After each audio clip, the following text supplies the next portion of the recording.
Esta moción creo que tiene una lógica muy simple y es la idea de que el dinero público es escaso y que cuando se gasta en lo que no debe gastarse, se pierde la oportunidad de gastarlo en lo que sí es útil y necesario. Entonces, hablando de un tema que para esta ciudad es importante, que es el enlace puerto-ciudad, nuestro planteamiento es instar a la autoridad portuaria, en este caso, a dejar de despilfarrar dinero en una infraestructura que consideramos que hay razones objetivas y sólidas para establecer que es un despilfarro y dedicarlo, en parte, a cuestiones como el enlace puerto-ciudad y a otras cuestiones de otros lugares del territorio del archipiélago. El argumento que a día de hoy, si miramos para atrás y miramos lo que tenemos con el puerto de Granadilla, creo que el despilfarro está bien claro, ¿no? Hemos gastado 442 millones de euros, se plantea gastar ahora otros 290 millones. Inicialmente se habló de que iba a crear empleo, de que iba a generar oportunidades de empleo. En 2004 se hablaba incluso de 20.000 puestos de trabajo y en 2011, por ejemplo, el señor Antonio Plasencia, entonces presidente de FEPECO, decía literalmente en una entrevista que esa infraestructura era intensiva en maquinaria pero que no creaba empleo. El alcalde de Granadilla actual, el señor Regalado, se refería a su antecesor como responsable de haber engañado a los vecinos de Granadilla con unas expectativas de empleo que tampoco iba a crear. En fin, digamos que ese fue uno de los elementos de promesa, de beneficios sociales del puerto que se incumplió. Luego estuvo la cuestión de los contenedores. La declaración de impacto medioambiental decía que se iba a saturar si no se construía el puerto de Granadilla, el puerto de Santa Cruz, en el tráfico de contenedores en 2007 o 2008. En 2003 tenía 380.000 TEUs, 380.000 contenedores al año, y en 2019 387.000. Evidentemente nunca hubo un problema de saturación, pero es más, la autoridad portuaria tenía en el año 97 un informe de la consultora TEMA que planteaba que los tráficos Europa, África Occidental y del Sur lo que permitirían sería captar 300.000 contenedores adicionales. No había justificación para un segundo puerto en razón del desarrollo del tráfico de contenedores. Recuerdo incluso en aquella época, en el contexto de la oposición ciudadana a ese puerto, lo que escribía, por ejemplo, el catedrático de Análisis Económico de la Universidad de La Laguna, Federico Aguilera Klink, citando otro informe del puerto de Bahía de Algeciras, que planteaba también las pocas perspectivas de crecimiento de ese tráfico en la zona en la que está el archipiélago canario.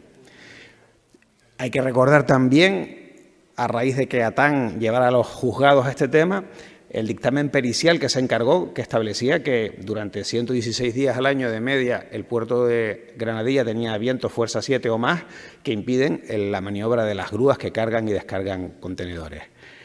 Bueno, aquello no tenía futuro.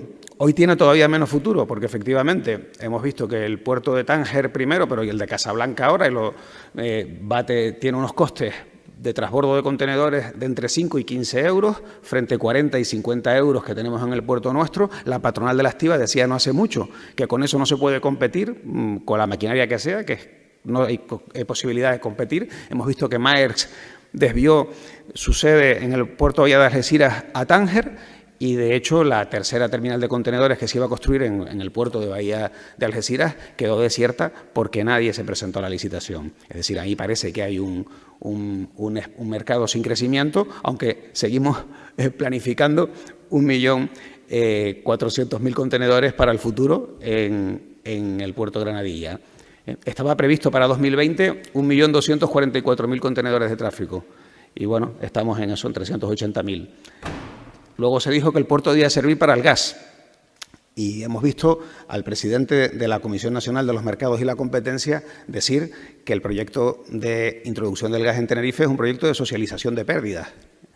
Y hemos visto el dictamen de la Comisión Nacional de los Mercados y la Competencia diciendo que no hay estudios económicos de sostenibilidad y que en principio parece que va a tener unos costes que no se cubren con la demanda y que esos costes, si no se cubren, los tienen que pagar el resto de consumidores del gas del Estado. Luego, la cuestión de las reparaciones navales, que también hemos vivido cómo Tenerife Shipyards en Santa Cruz se quejaba de cuando les obligaron a irse al puerto de Granadilla, se quejaron de que por culpa del viento las reparaciones navales tardan más tiempo, son más costosas e incluso perdieron algunos clientes que se fueron al puerto de la Luz. Decían que hay 55% de días difíciles para reparar. Luego hemos escuchado declaraciones de responsables de las navieras. Si pensáramos en redirigir el uso del puerto de Granadilla, por ejemplo, ahora que hay el problema con el puerto de los Cristianos, al tráfico de pasajeros para las islas occidentales, y han planteado que no es rentable porque se alargan los tiempos de navegación, se alargan los costes y no tiene sentido. En fin, yo creo que es difícil un fracaso tan contundente en tantos aspectos para justificar ahora inyectar ahí 290 millones de euros y que las administraciones locales, que necesitamos recursos para cosas que sí hacen falta, nos quedemos callados viendo cómo se tira el dinero público. Yo creo que todo esto muestra también la baja calidad democrática de nuestro territorio, de Canarias, con aquel rechazo a una iniciativa legislativa popular contra Granadilla a la que el tiempo ha dado la razón, y luego hemos visto también episodios, y termino ya con esto, incluso de presunta corrupción, ¿no? Hemos visto aquellas grabaciones en las que los directivos de OHL señalaban el pago de comisiones por 1.300.000 y pico euros en la construcción del dique de abrigo y señalaban presuntamente al señor Antonio Castro, en la época en la que se hizo esto, consejero de Infraestructuras, que está, por cierto, a la espera, en función de cómo se resuelve esto, para recibir o no la medalla de oro del Parlamento de Canarias. Entendemos que no se puede dar marcha atrás en el sentido de deshacer el puerto que ya se construyó, eso es evidente. Lo que decimos es que hay que evitar seguir dando marcha adelante de esta manera, más allá de que, evidentemente, no se trata a lo mejor de que no se gaste un euro en terminar algunas cosas que sí o sí haya que acabar de terminar para que siga el florecimiento económico en torno al puerto de Granadilla. Vamos a ver, el puerto de Santa Cruz no necesita Granadilla para desarrollarse. La declaración de interés público de Granadilla que hizo en su día el Gobierno de Canarias planteaba que uno de los motivos para hacerla era que el puerto de Santa Cruz no podía crecer. Como acaba de decir el portavoz del PSOE, creció. Y creció de manera inmediatamente después. Basta ver la página web de la autoridad portuaria y ver que en la dársena del Este se añadieron 123.000 metros cuadrados para contenedores. Recuerdo todavía la rueda de prensa de 4 expresidentes de la autoridad portuaria que hablaban de las posibilidades de desarrollo del puerto de Santa Cruz sin necesidad de que prosperara Granadilla. Y bueno, eso se descartó, pero quiero decir, estoy hablando de personas con un conocimiento técnico también de lo que es nuestro puerto y de lo que son las demandas y las posibilidades de nuestro puerto. Al final uno se pregunta si el Ferrari sin ruedas en materia portuaria acabará siendo el puerto de Santa Cruz. Y desde luego es verdad lo que dice el señor Tarife, que nosotros, Unidas Podemos, jugamos con un elemento de contradicción en todo esto. ¿Qué harán los presupuestos del Estado?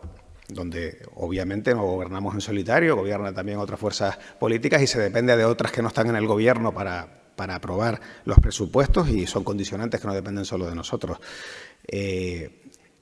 Nuestra posición histórica de las izquierdas y del ecologismo en Tenerife es el rechazo al puerto de Granadilla y eso no va a cambiar, sea cual sea lo que se presupueste a escala del Estado.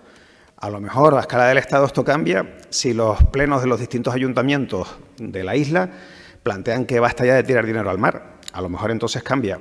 Si decimos que lo que no ha servido y no va a servir, pues ya no hay que tirar ahí más dinero.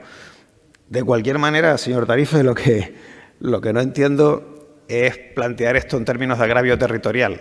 Es decir, Santa Cruz de Tenerife y La Laguna, por ejemplo, tienen muchas instalaciones militares en esta isla.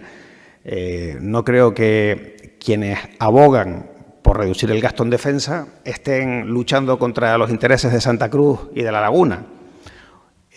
Cuando uno se opone a una segunda pista en el aeropuerto del Sur, dentro de los grandes proyectos que tenemos por delante, no va contra Granadilla, va contra tirar dinero público. Recordemos que estamos en lo mismo, ¿no? Se quiere hacer una segunda pista en un aeropuerto que tiene unos 10 millones de viajeros, con previsiones de crecimiento infladas, como en todas estas infraestructuras que no se han cumplido ya a día de hoy. Basta ver el plan director del aeropuerto con las previsiones que tenía para 2015 claramente incumplidas, y termino.